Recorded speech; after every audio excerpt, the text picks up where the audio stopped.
got to have fun. Okay, well, now you got to be quiet because we're getting ready to start. Who says we won't have fun here?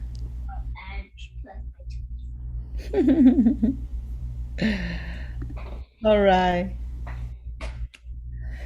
All right. So, welcome to another inner transformation class offered by BSH. We are extremely happy to be here. And before we start, Gina, you want to do our opening prayer, sister? Yes. Dear Heavenly Father, we ask for your blessings. We ask that you enhance our minds and our hearts to accept the lessons that we are about to embark upon this evening. May you bless us with better understanding. May you bless us to continue on this journey of love and light. In your name, Father, may you bless the opening of our service this evening. So be it. And so it is. Thank you, sister.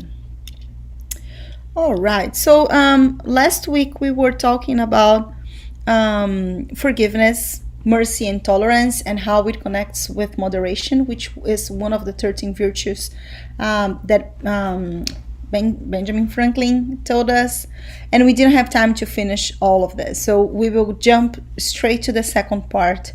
And just a couple of things that I want us to keep in mind is first, how Jesus invited us to be merciful. So remember that one of the Beatitudes is, blessed are the merciful, for they will be shown mercy. So this is not only to invite us to understand each other as brothers and sisters, because all of us are in the road of progress.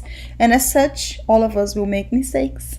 And it is important that we show mercy towards the other imperfections. And this is exactly one of the things that we see as charity that Jesus invites us to practice. Benevolence towards everyone, indulgence towards the imperfection of others, and forgiveness of all offenses. So keeping this in mind, that we have many opportunities for us to be benevolent, indulgence, and forgiveness.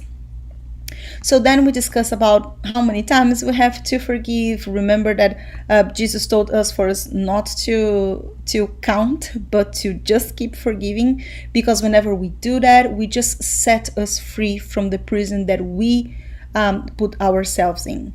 So this is a beautiful opportunity for us to just keep improving who we are, and also to extend a fraternal hand to all of those who are in this, again, road of progress. And then besides that, this also helps us with our health, because it manifests the positiveness instead of the negative emotions that we carry whenever we need to forgive someone.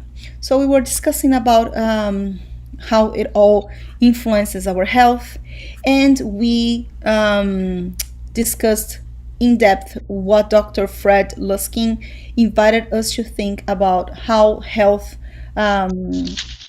benefits whenever we decide to forgive. So we went through all the details, and then one of the things we were left with this beautiful message from Mahatma Gandhi: an eye for an eye will make the whole humanity blind. And I love this, because this is exactly the invitation that it makes for us if we decide to do justice with our own hands and say, this is right, this is wrong, this is right, this is wrong. Even if we have the best of our intentions, this is not going to end right, because each one of us we are walking in this road of progress. And that's why we have to humble ourselves, because even when we see or we go through something that is wrong, we have to be extremely careful on how we point out those things and how we take those offenses to us. So we have to be careful. And Joanna De Angelis has many beautiful ways of helping us to overcome all of that. So it's here an invitation for us to dive deep on Joanna De Angelis and how she speaks about the psychology of forgiveness. So then now we will discuss this second part that I left for the discussion today. We will keep discussing on how do we overcome that? Because at the end of the day, we all know that we should forgive, but it's not as simple as that. And the other thing is, it's easy to forgive whenever we realize that there is an issue. But I think that one of the things that the high spirituality is inviting us also to think are about all the other things that we do not realize as of offenses that we must work to forgive, either on ourselves or on others. Because at the end of the day, as Dr. Deepak Chopra is telling us, it's all about toxic emotions that we end up holding in ourselves. So here he says, forgiveness is a powerful tool for personal healing and spiritual transformation, but it's a skill that must be learned. And I think it's interesting, how come forgiveness for him is a skill? How can we learn to forgive? Is it really an exercise? So he tells us that by practicing the steps, which are exactly the steps that he will propose in the next slides, by practicing those steps, we'll be able to release these toxic emotions. And then we can make forgiveness a functional part of our growth instead of just a moral dictate that we keep in our book of morality. And then sometimes we say, you know what, I'm not perfect, I'm not going to forgive. Instead of doing that, it is for us to let us use every single opportunity for us to practice how we can manage to release those toxic emotions. And that inevitably will become a forgiveness. And please feel free to jump in to ask questions and comments and etc. So let me, I can see Mark is here. Hi Mark, good to see you, brother. Okay, so what Dr. Deepak is telling us is the best way to understand forgiveness is to realize that to forgive and to ask for forgiveness is the best use of one's energy and also one of the most important paths to self-healing. And it's interesting because, I don't know if you have gone through this, but sometimes I have something with someone and I keep battling in my mind. I keep telling myself, while I'm cooking, I'm like, you know what? I should tell this person this and that, and I will say this, and I will text that, I will mail you this. This is me feeding this toxic energy inside of myself instead of using my own energy to understand how can I release. Because sometimes if we hold on the problem, we won't be able to forgive, because that's what we do. We attach ourselves to the problem. And this is not the best way for us to use our energy. So the first thing is for us to learn to release. I agree. Like, no matter how it resonates in your mind about a situation with someone. It's like what one time my sister got mad because I cut my hair. And you think and you say, what the heck is that? What? And because that's what I did. I'm like, it's your hair. It's hair. It grows back. But when somebody gets mad at you, sometimes they don't speak to you for a long time. You have no idea what that means. What's up with that? Yeah. And so, but it did, but family, like, always are your greatest teachers, because you have no idea why this person is your son, this is your daughter, this is your sister, your cousin, or why your mom and your dad. There's so many different connecting components to this level of forgiveness. One way of forgiving may have been my mother giving me birth. Another way, my father donating or being my father, his time. Yep. And so on, so there's so many elements to it, Yeah.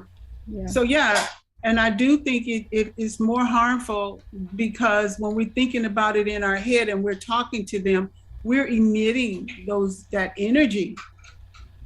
And it's like that mirror because it's coming back at you because they're not accepting your thoughts, in a wholesome way. Exactly. And the other problem about that too is that we are always winning the arguments whenever we are battling, right? Like we are winning. Yes. So it is terrible because this brings us to the second point, which is it makes us become hostile if whatever situation we encounter is different from what we projected, because it's different. On that idea we were winning, and then now we are not anymore. So then what happens is that we just become like on fire inside of us, and that will turn into hostility. And what he's telling us is hostility is an inflammatory emotion that causes physical inflammations as well, which can result in inflammatory cardiovascular episodes and is also linked to autoimmune disorders. I need to contribute that I believe I am living proof of this second bullet. Because We that's all are, brother. no. Yeah. This is 2019 for me. This is when I had a heart attack, and I Oh, actually had it twice that year. The first time I didn't even know I had it when I fell off the ladder and I broke all remember those that. ribs in the back. But I the remember second that. time, that's pure heart. And that's when the doctor realized after the fact that's what the first one was. I had a stroke. I'd stroked out Oh my Oh, gosh. while I was on wow. the ladder. And it's totally. Now, the good news when I read this, my immune system is rock solid. Awesome. Or it appears to be and has been anyway. But this is all about forgiveness, self forgiveness as well. Yep. Absolutely. Thank you, brother. Yeah. See, like we have so many examples, and it's interesting because if we stop and reflect on all of the situations where we feel like we were carrying a lot of toxic emotions, we will be able, each one of us, to reflect to our physical illness and how that all manifested on us. So it's not only Dr. Deepak inviting us to reflect on that, but if we stop and reflect, we will be able to circle back to our own situations as you just did, Mark. And the other interesting thing that he brings to us is that it's more than remembered pain. It's also rumination over a past hurt. Isn't that interesting? Because exactly, it goes over and over, and then we cannot let that go. And we cannot let go. And it's not only about what other people caused on us or what we caused on others, but sometimes what we did to ourselves. And we have to forgive ourselves because the person that we were in the past is another version of us. So we have to forgive. Sorry, would you say something? No, I just wanted to add that a lot of that self forgiveness, that one of the barriers of getting there is ego. And Absolutely. and it's a humbling experience to realize you are the cause and of your own effect. It's not somebody else. Although Yep. it's also easy to look back and say, okay, I see the effect I had on another. But certainly I am the cause of the effect I had on me. There's no question. And um, that's where the ego is the barrier to getting past that rumination phase, because now I'm going, oh, okay, I understand. And then a day later, okay, I understand. And then a month later, okay, I understand. I haven't done anything about it. It's still going on. That's perfect. Yeah. And Mark, the other way to also to think about that um, is because whenever you feel like, whenever we feel like, I'm so perfectionist that I don't want to make mistakes. So if I've done one, that just comes back to me very harsh because my bar is high, something like that. That is also ego. It's not for us to victimize ourselves that I like was. No. It's just because we cannot accept that we made a mistake. And the root cause is always going to be because we can't accept that we made mistakes. We all do. You know, it's interesting how we can learn something incidentally, you know, and the minute it happens, we realize the impact and the reason I was intended to hear that. So I'll tell you a story. I'm living in Las Vegas in late 2020, early 2021, and I'm part of the Las Vegas Spiritist group, and we meet on Tuesday nights. And beforehand, I'm listening to a husband and wife have this back and forth banter in Brazilian, by the way, so I don't know what they're saying, but the emotions are very clear. And, and I observe, and then I get explained to me by the man that, well, I didn't know that then. So I can forgive myself for the mistake I made. But now that I know that, if I make that mistake again, that's a whole different story. That's a decision. And you know, he explained that to his wife, and then he explained it to me because I watched this emotional change, you know. And he told me what he said, and I went, "Oh my gosh, that just made it a whole lot easier for me to get to me." You know, I didn't know. And you're absolutely right. We have to be extremely careful because gladly we are all evolving and hopefully we are all learning. So then once we are aware, we can decide to change. And whenever we are in tune with our mentors, whenever we are doing our due diligence with being receiving the messages from the spirits on high, that that reminder will come to us. So as you mentioned, Mark, because sometimes things happen and we do not realize. But if we are in tune, we will realize and then we can decide. And that's how keeping serenity is so important. And then again, this is also another reason why it is important that we just let go this energy so then we can tune in with the right energy for us to be able to solve whatever situation it is. So, Karen, Kathy? go ahead, Nelson. Yes, yes. I think the ask for forgiveness is the most important thing because you need a courage to ask for the forgiveness. And the best time to begin it is when the children, when we are child. I work with the children 50 years and with the teachers training center. I taught just that some words. First, we say thank you and please. And the other one, forgiveness, was that when the kids had problem, they came together and they solved the problem. And after that was they learned to say, excuse me, I'm sorry. And I'm sorry is the nice word for the children that they learn and that they gave each other a hug. That is important when we begin from the home. You Yeah. know, Yep. when we are adult, and as adult, we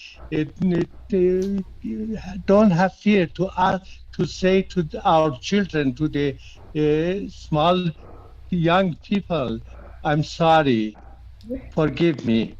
You know, that is very important. And I hope that we can do something with the teachers, with the have a conference with the teachers, sitting with them, or in the schools, in the preschools. Thank you. Yeah, thank you. This is extremely important. Imagine, to your point, if we want to teach people to forgive each other, how we are not going to ask for forgiveness for our children whenever something happens. We should be able to get used to say, hey, forgive me about doing this, or I'm sorry about doing that. And then the kid will understand that this is part of life. We understand and they are exposed to this, so it's easier for them to understand that this is part of the journey to forgive and to ask for forgiveness. Very good. don't wait that your child is born. Absolutely. Right now, from right now, you should start it. Absolutely. When you The do a baby is wrong movement, when you do a wrong movement and hurt the baby, you should excuse me. I'm sorry, but exactly. So, Kiki, you know the phrase chicken and egg, right? Yeah, What comes first? yeah. So, what is the first school to attend? The school of forgiveness or the school of patience? Especially when raising a child. Oh, look, I would answer. I think I would answer the school of love because love will come with both. My mother used to say to me, you know, the only reason you're sitting here is because your father and I were extremely tolerant.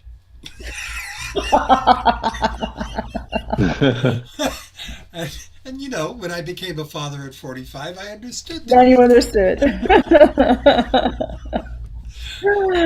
Right. yeah. And Arya says, for you should forgive, but don't forget. Right. Take a lesson from what happened. Absolutely. Yes, Yeah. absolutely. But you just keep the lessons, not the energy. And this is what he's telling us. Release Yes. energy. Be careful for you not to carry those inflammatory emotions and be careful with rumination because one of the things that they say that the person who is the most damaged when we are holding those toxic energies are ourselves. Ourselves. Yes. I mean, there is nothing that will benefit either us or the other if we keep holding to that. So we must learn. And that's how I agree with him whenever he says that it is a skill that we can learn. Because I don't know if you've heard already about there is a kind of a skill that everybody says about emotional intelligence, which is nothing more than us being able to manage our emotions, not to bury them, but to manage our emotions in our favor. So this is how we are able to really understand how can we release what doesn't work for me. And then Nelson Mandela says something extremely important for us. Resentment is like drinking poison and then hoping it will kill your enemy, right? I love that quote. I love that either because it's just like we have to be careful with that rumination. We have to be careful with those mental darts that we end up sending whenever we feel like we are releasing. That's not release, that is hold. To release is to really be able to Uh-huh. out Yes. instead of putting words, because if we put words, we just keep like going in circles. And this is what he tells us. Learning how to let go of toxic emotions such as hostility is the essence of learning how to forgive. And then remember we were talking about the emotional intelligence. If we are serene, we are able to let go the emotion that will turn us into hostile people, and that will also help us, or that will free us from the emotion of getting into defense. Whatever the other person tells us, we have an argument to write back. We have something to say that will fight back. This is what will enable us to not be hostile, and for us also not to react. We'll be able to respond. Because this is exactly what he's telling us. Forgiveness is basically releasing your attachment or identification with the conditioned response. Remember when we were reflecting about this mental conversation that we have with people? We are always winning, right? And the reason why we are winning is because there is a conditioned response.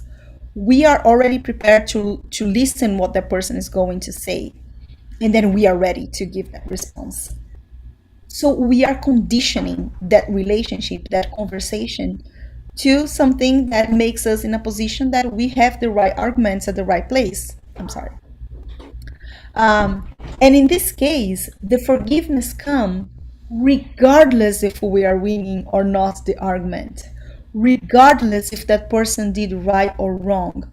We are forgiving. We are releasing that it's not mine. Whatever happened, I am free from this emotion, from this toxic emotion. Therefore, it's not mine anymore. Then we stop, and that will start make us feeling better about whatever situation we are put through. So the steps that he invites us to take for us to be able to release all of this is, first, take responsibility of your emotion. And I love this because remember,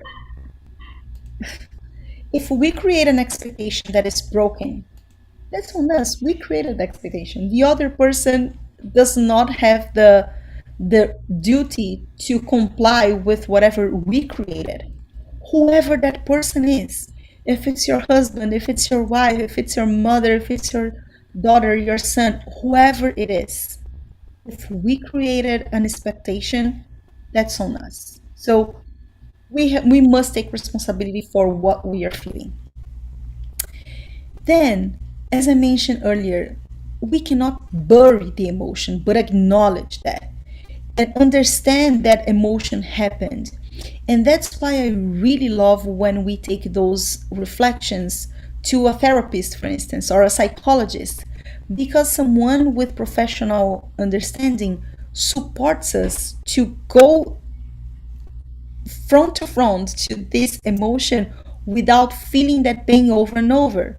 So that helps us, because once we witness the emotion that we felt, we are able to understand what happened and say, okay, so this was a frustration, this was anger, this was my deception, this was me getting offended because this person hurt me, this was my ego. What was that?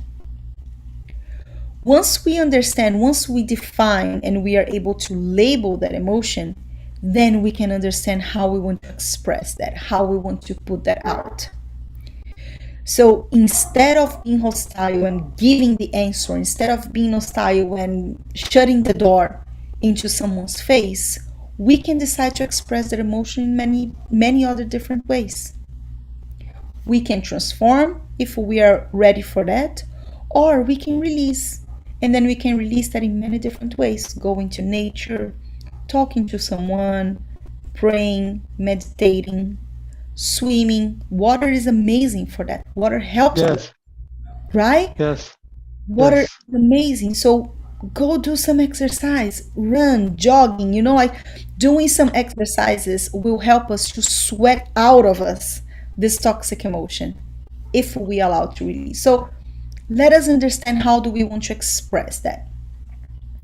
The other thing that he says that helps too is to share those emotions. So, as we have the fraternal counseling at BSH, if you feel like sharing with someone, it's a safe place. Or go to a safe person that you can just share.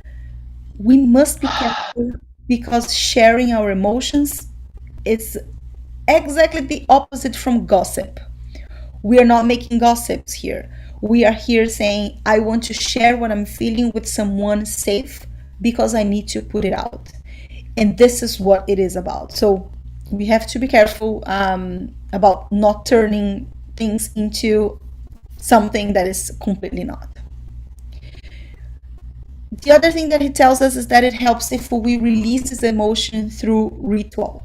So for me, for instance, and it's just an example, whenever I feel like I need to release an emotion, I walk the nature, I go barefoot on the grass, and then I pray with the sun, and then I do all my meditation for me to release. That works for me. For you, something else might work. You might sing, you might write down and then burn the letter, whatever it is. But we all have to learn what is our ritual that will support in this journey of releasing. And then, friends, once we do that, we must celebrate. Because when we celebrate, we acknowledge that it's gone.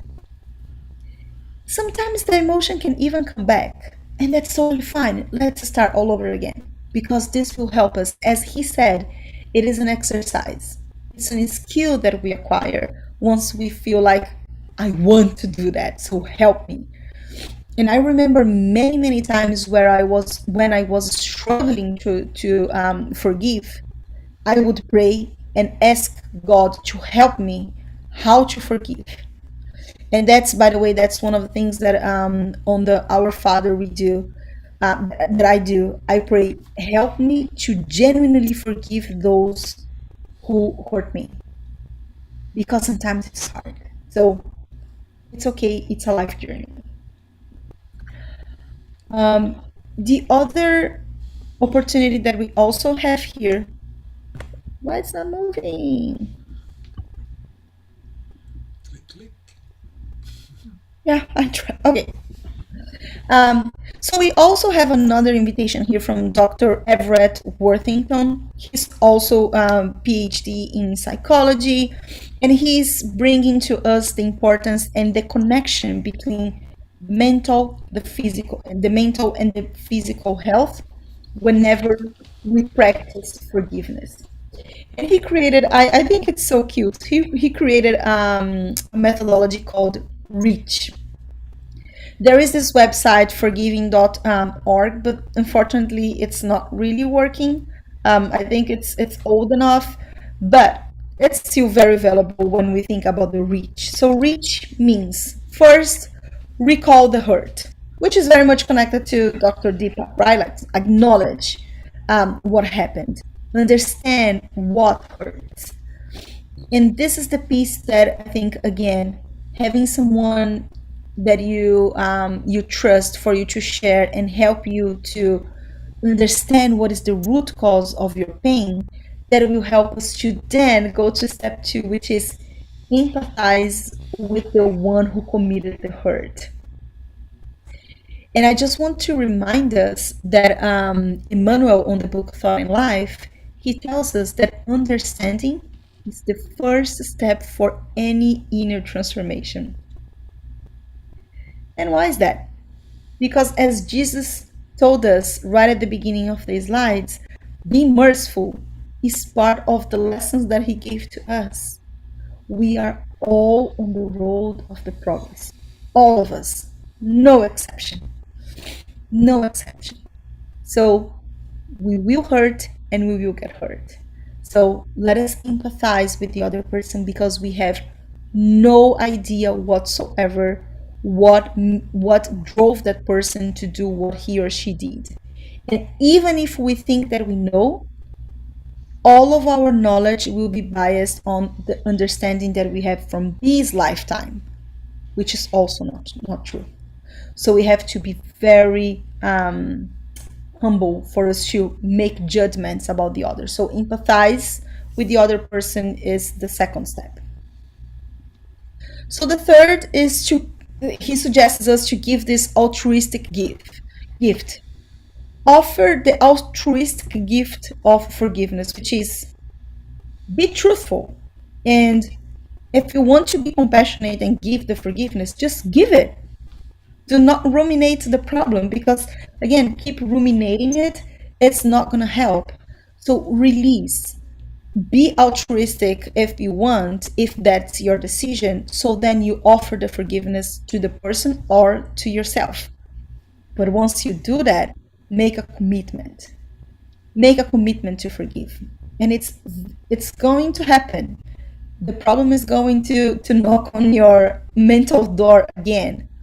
But if we are disciplined to our own thoughts, what we will do is, I got over this. I'm moving on.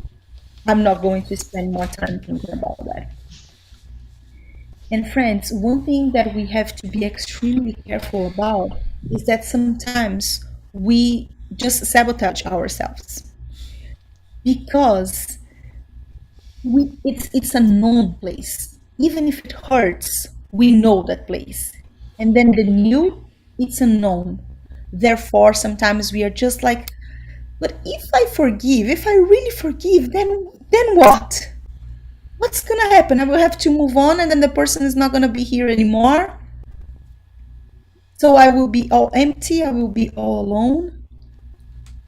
And then we sabotage ourselves, just keep holding on that, because that is the only thing that connects us to that person. So we must be careful with that, because that is not forgiveness. That is us setting up ourselves to be in the prison. It's a huge reflection. So that's why we get to the age, hold on to forgiveness. Because again, it will come over and over, especially if we are still carrying that. And in this case, I also want to remind us that if we live in a physical environment with spiritual influences, if we still carry that hurt inside of us, imagine all of our ignorant friends reminding us about all of that. Hey, Chris, do you remember that person did this, this, and that? And my disciplined thought will say, no, I don't wanna think about this. I forgave, it's all gone. But then over and over, this thing is gonna come back, and whatever I open the door for, I will be ruminating that. So we must be careful with influence. Something that Mark Twain tells us is that forgiveness is the fragrance the violet sheds on the heel that has crushed it. And it's beautiful. I think it's just inspiring. So what he tells us here are a couple of steps for us not only to forgive someone, but also for us to forgive ourselves. So he's telling us that for us to forgive someone, the first step will be for us to be surprised. And he says indignation. We will be, what? What just happened here? That's the first step. And that's the acknowledge. The second step is for us to practice the comprehension. Remember what Emmanuel told us, understanding is the first step for any inner transformation. So let us put ourselves in the other person's shoes and understand how we can comprehend his or her reasons to do what he or she did. Then we can decide to be compassionate. How do we want to react to that? If we know, one thing that I always like to exercise is, if that person were my father or my mother doing something that is extremely wrong, how would I treat them? If that person was my daughter or my son, how would I treat them? And that will prompt us to feel love about someone that maybe it's not that dear to us. But if we think about, I don't know, that's my uncle, let's say, and someone is going to harm my uncle. I don't want anyone to harm my uncle. If I see something like that, I would like to say to that person, hey, don't be rude. Explain to him or to her and talk. And that will help us to be a little bit more compassionate to another person. So then we truly embrace them. And then we practice something that St. Francis of Assisi tells us all the time. May I be the light where there is darkness. May I bring pardon where there is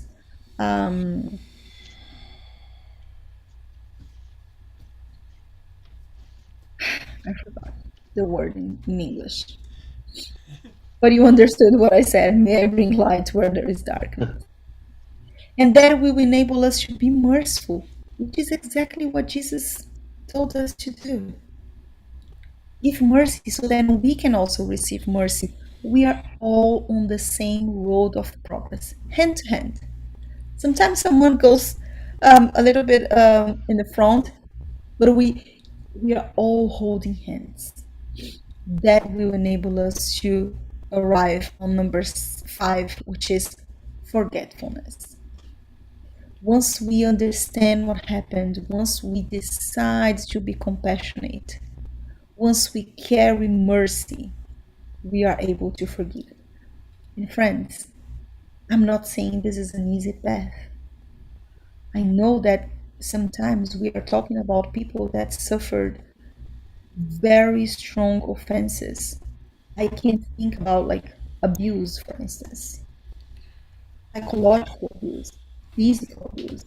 This is extremely difficult. And we are not saying for us to, again, to bury those emotions. But how can we try to be compassionate to those who, for some reason, are yet on that primitive behavior?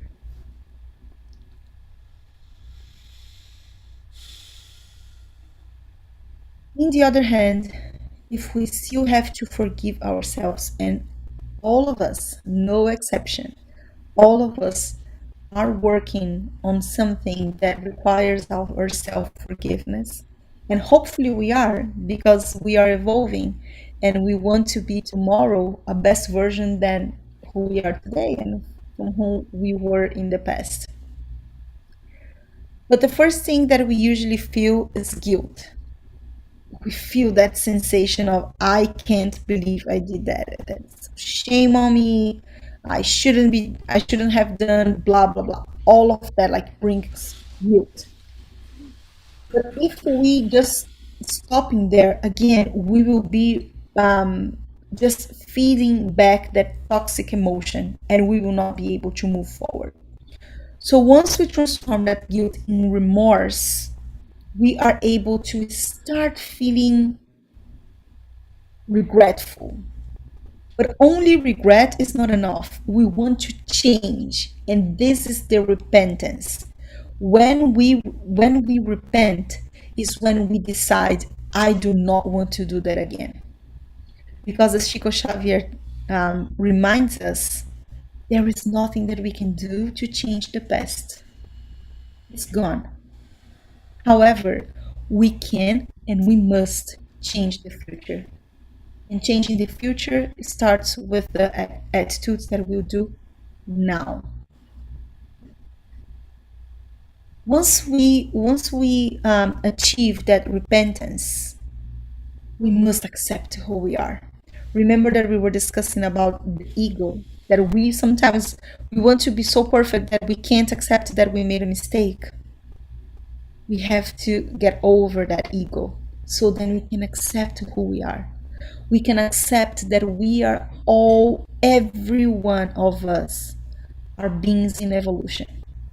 We will make mistakes, hopefully not the same as that we did in the past. So then we can renew our behavior. We accept who we are. We know that we are in the road of progress, and we decide to be better.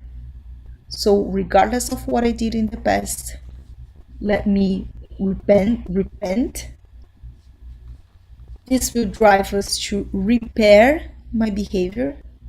And once I repair my behavior, I renew who I am. So if I am put on the position of going through the exact same lesson, which we will, all of us in this lifetime or other lifetime, if we are truly repairing our behavior, we will be able to renew, which is exactly what we are looking for inner renewal. That's why this lesson, this thought about Confucius is so important. The more you know yourself, the more you forgive yourself. So getting in touch with who we are, which are our beliefs, which are our values, how truthful we are to those values. How do we react when someone hurts our values? Is that also part of who we are? If we want to be more Christ-like, how should we deal with all of this whenever we get hurt? I always like to remember when Jesus was on the cross, and then there were people still mocking him, and he said, Father, forgive them, for they don't know what they are doing. He didn't take the offense for him. He didn't say, you know what, I see you in the other life. You know what, I forgive you. I forgive you because you don't know what you're doing. Absolutely not. He didn't even take that for him. They were doing, like, whatever they were doing, it's on them. Jesus was going through what he had to go through because of his mission, regardless of what they were doing. If they didn't do that, he would go through in another situation.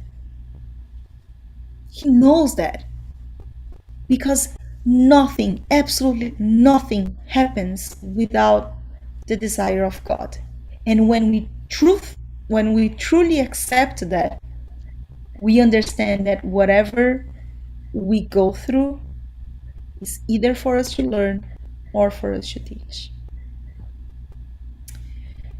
So how it connects to the Benjamin Franklin virtues, the 13 virtues? Moderation.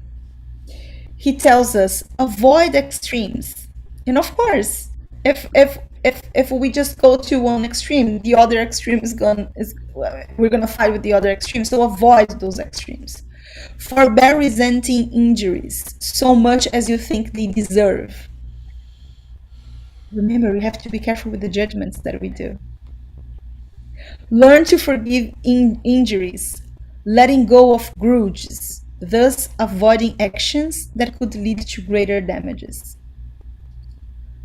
We know that we can keep going forever and ever and ever if we do not stop them. Moderation in all things, including moderation.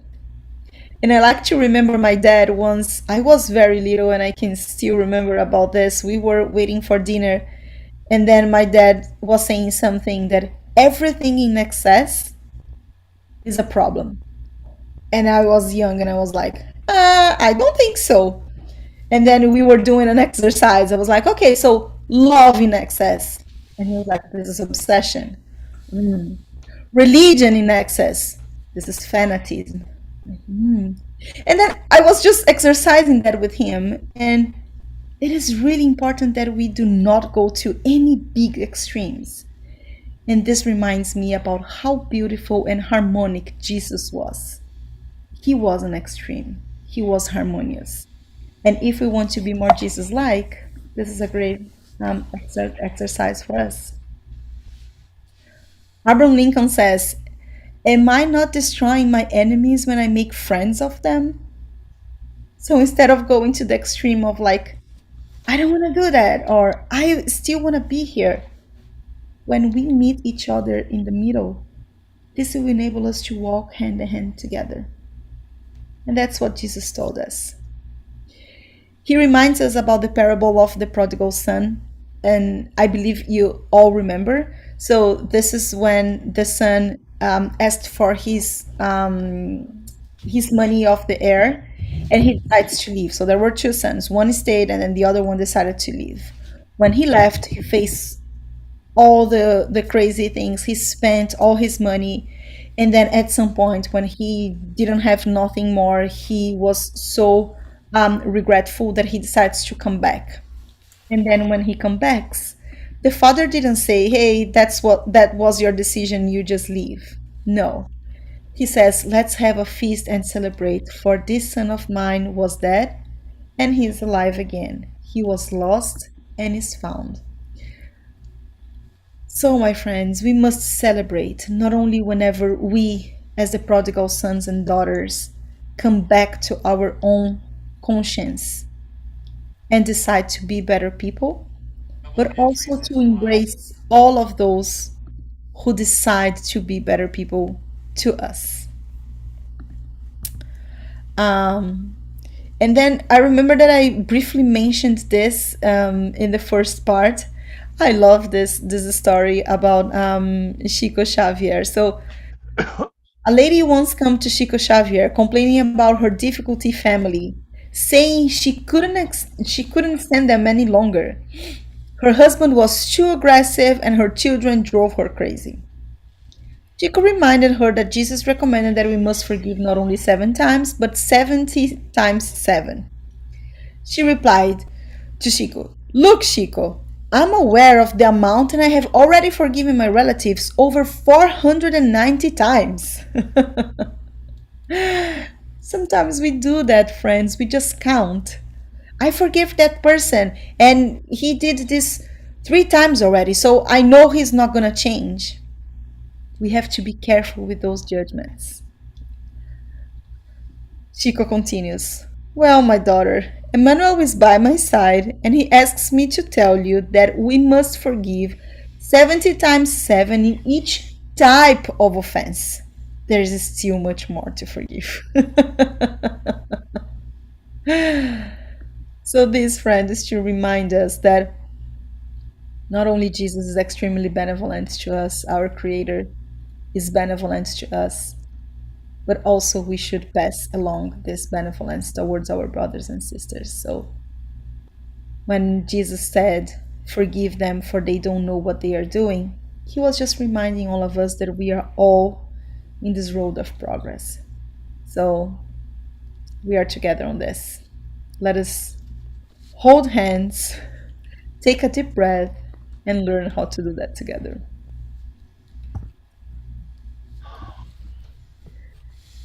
Any additional thoughts, comments on this beautiful lesson? Practice, practice, practice. And I'm sure we have plenty of opportunities, right? Oh, yeah.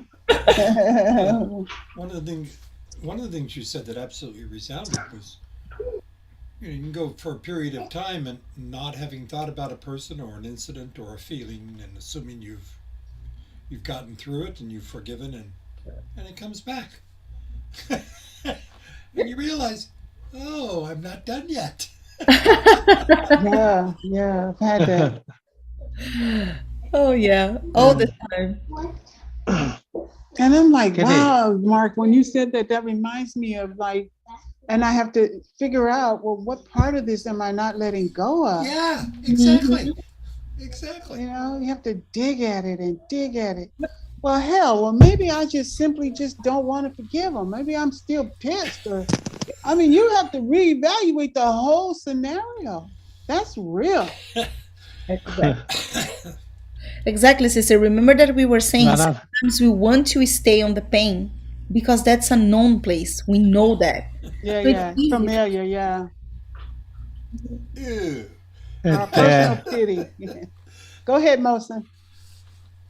One of the most problem right now in our society is that the young people are separated from the family. In the earlier, bigger family were together. The grandparents and the parents, they were together. But right now, all the young people go away and they cannot share their emotion.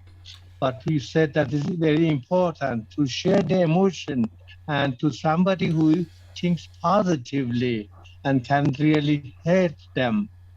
These are the problems that they don't learn to forgive themselves and the other people.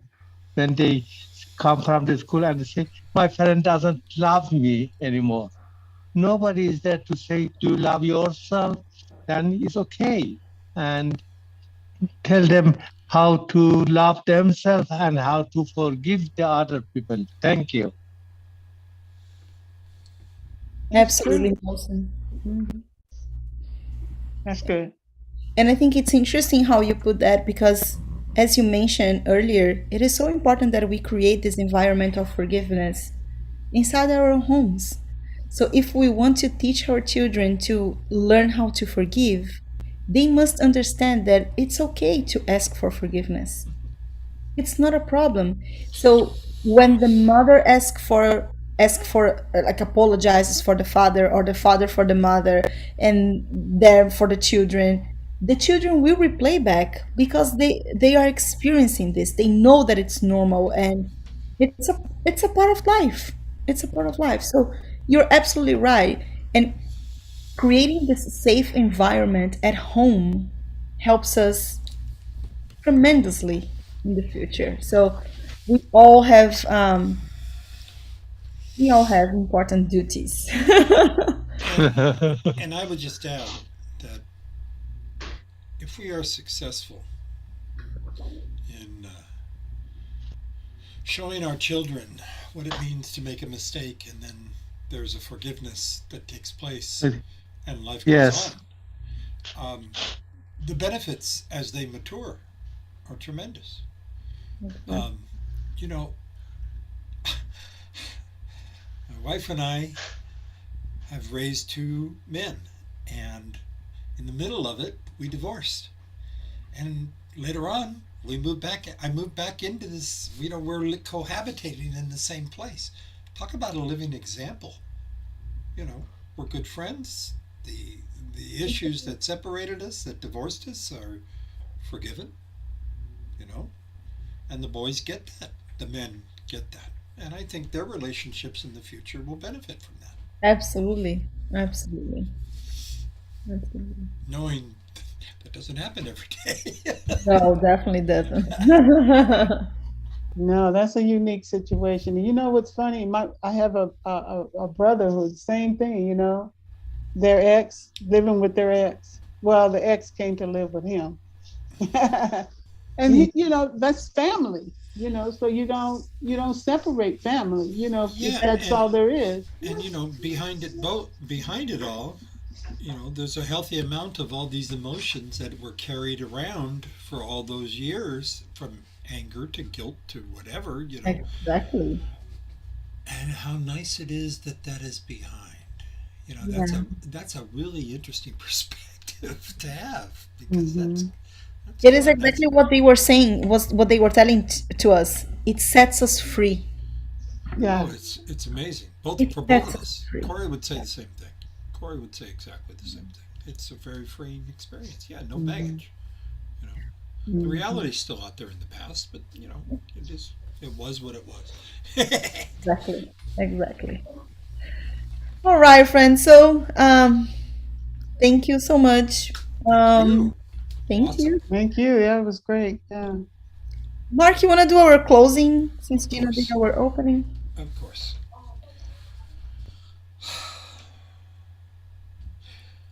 God, we thank you for this wonderful time to learn and reflect and begin to apply and understand deeper. We thank you for these principles and the opportunity to exercise free will, to be here and present. Thank you for the spirits that guide this group and each of us individually. And thank you for the spirits that were alongside of us to learn and deepen their understanding.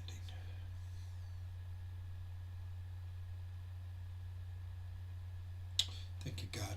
There's much to be grateful for.